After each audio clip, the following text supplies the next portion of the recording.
I should probably give you a quick introduction after Julie's presentation. So my name's Tony, obviously. There have been lots of us today. And I am the Vice President for Further Education at NUS. So within kind of my role is the representation of students studying in further education in colleges, but also in private training providers through apprenticeships. And in a kind of separate but related role, I'm also the Deputy President of NUS, so that kind of covers the other 2 million students in our membership who are in higher education. I would say that, the priority for us, as always, is further education, because there are more of them, but I would say that. The rest of my role is around policy, campaigning, and kind of developing strategies for improving further education, both the sector but also specifically around student voice and learner engagement. And that's kind of in response to and in collaboration with the sector, so with providers, with the government, with civil servants, with sector organisations. So lots and lots of sector work.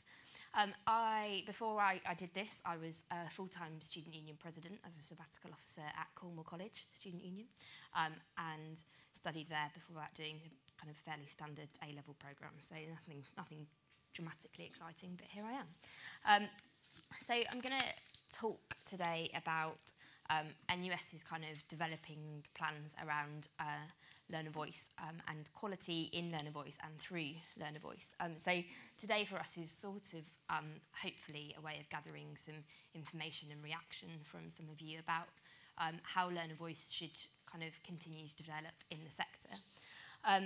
So the things that we kind of want to consult on, not necessarily in depth today, but if you have views around it, it would be really interesting to hear them, are our views on the learner voice agenda and how they should move forward, the ministerial views on the importance of student engagement and chartered college status, because I think some of the developments in the further education sector over the coming year will have a real impact on the way that learners are involved in their education, particularly more so than ever in private training providers and apprenticeship providers, but also obviously in colleges.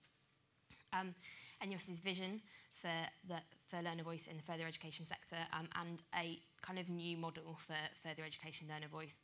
And part of this is about how this links to self-assessment reviews and the new common inspection framework, because there's definitely, I think Julie kind of really outlined, there's more of an emphasis than ever on the inclusion and engagement of students in the inspection process. And so I think that it's important that we adapt the way that we work learner voice to respond to that. At some point during this presentation, I might be joined by what I can only describe as a fairly magnificent fly who has been sort of kind of roaming the room, so, apologies for that. So kind of the landscape as we see it at the moment. Currently, learner voice means all sorts of different things to different providers, from very kind of surface level stakeholder engagement on behalf of colleges or real interaction with students. There are still some providers, unfortunately, who only have one student governor on their governing board, even though that's legally not acceptable. But moving forward. But there is absolutely incredible practice happening across the sector. There's some really excellent stuff happening. One of NUS's main problems with that is, given that we have 5 million students in membership through around 400 student unions in colleges, it's frustrating to us that picture continues to be so inconsistent.